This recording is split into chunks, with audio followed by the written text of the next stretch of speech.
Apple is back on Fifth Avenue. The iconic storefront reopened this morning after closing in 2017 for renovations, and it reopened just in time for the launch of the iPhone 11 series. How about that? It promises to be a big day for sure. The iconic cube above ground leads to a fully made over space underground. Our tech editor Dan Howley is there right now. And Dan, I know Tim Cook was on hand earlier, and you got a little video of him?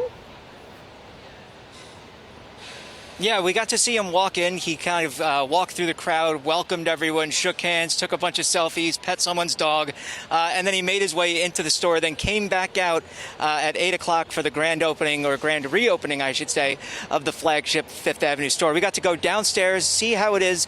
They really did completely redo it. There's new skylights in there. It felt a little claustrophobic previously. Now it's nice and airy. There's plenty of light, and there's a lot of displays of Apple paraphernalia, obviously, including the new iPhones. And Dan, you shot some of that video on the new iPhone. Quite compelling. Looks great. Overall, your takeaway on the store, is this a look at the Apple Store of the future? It should be, yes. I mean, you know, a lot of the stuff, actually, if you look at the inside, this is going to be very nerdy. But the inside has a similar look to Apple's own campus and the Steve Jobs Theater, where they usually have the presentations for the new devices. So they're obviously taking that kind of lead into the kind of look that they want for the stores. So I expect them to roll that look out to other Apple stores across the world. We have the Cube behind us. Don't expect that to go anywhere else. That's really going to stay as it is. But we do have the new phones with us right now. This is the iPhone 11 Pro Max. You can see the 3-camera design.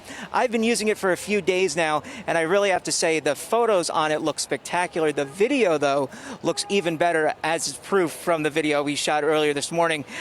This is going to start at $1099. The iPhone Pro smaller version starts at $999, and then the iPhone 11 starts at $699.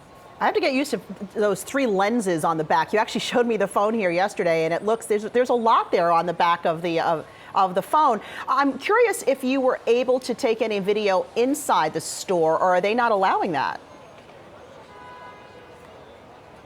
We did get some inside of the store, but then they had to move us on out. They wanted to turn it back over to the customers, they said. But we did get to speak with a couple of customers who said they were excited to be some of the first people inside of the iconic store and get their hands on the new iPhones. We also saw the very first person who purchased an iPhone 11 Pro, and he was then lifted up in the air joyously by various Apple employees. So it was really an interesting sight. You can hear people still cheering. The lines here are still very long. We have people being walked and escorted in and down into the spiral staircase of the inside of the store. So there's going to be people here likely all day picking up the new iPhones and checking out the new layout of the Fifth Avenue store.